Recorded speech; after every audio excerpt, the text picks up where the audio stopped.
আফ্রিকার ঐতিহ্যবাহী নৌকা মাকোরো শুধুমাত্র একটি নৌকা নয়, এটি আফ্রিকার বহু মানুষের সংস্কৃতি ও দৈনন্দিন জীবনের অবিচ্ছেদ্য অংশ। এই সরু ও লম্বাটে নৌকাগুলি প্রয়োজনীয় পরিবহন মাধ্যম হিসাবে ব্যবহৃত হয়। আজ আমরা জানব আফ্রিকার ঐতিহ্যবাহী মাকোরো সম্পর্কে।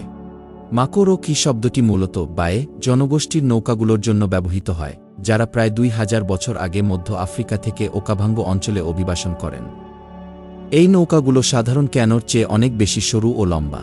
ঐতিহ্যগতভাবে মাকোরো তৈরি করা হতো বট গাছের কাণ্ড খোদাই করে, যেমন সাসেজ গাছ বা আবনি। দক্ষ কারিগররা সাবধানে গাছের গুড়ি ফাঁপা করে মসৃণ ও জলরোধী নৌকা তৈরি করতেন, যা সহজেই ডেল্টার সংকীর্ণ চ্যালেঞ্জগুলো পেরোতে পারত। তবে বন সংরক্ষণের কারণে বর্তমানে ফাইবার গ্লাসের তৈরি মাকোরো বেশি প্রচলিত। মে থেকে সেপ্টেম্বরের বন্যা মৌসুমি মাকোরো সফরের জন্য আদর্শ সময়। এই সময়ে ওকাভাঙ্গো ডেল্টা বিশাল জলপথে পরিণত হয়।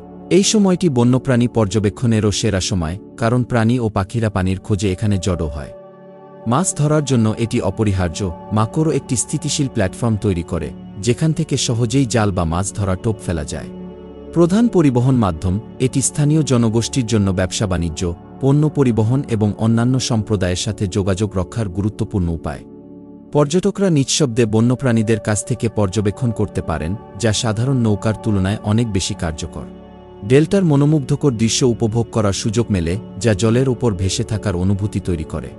সামাজিক উৎসব ও মিলনমেলায় মাকোরো দৌড় প্রতিযোগিতা অনুষ্ঠিত হয়। এসব প্রতিযোগিতায় নৌকা চালকদের দক্ষতা ও ভারসাম্য প্রদর্শিত হয়। মাকোরো কেবল একটি নৌকা নয়, এটি একটি ঐতিহ্য, জীবনযাত্রার অবিচ্ছেদ্য অংশ এবং আফ্রিকার নদীভিত্তিক সংস্কৃতির প্রতীক। এটি একদিকে স্থানীয়দের জীবিকা নির্বাহের প্রধান মাধ্যম, অন্যদিকে পর্যটকদের জন্য এক অনন্য অভিজ্ঞতা প্রদান করে। আধুনিক পরিবর্তন সত্ত্বেও মাকোরো আজও ঐতিহ্যের ধারক ও বাহক হয়ে আছে।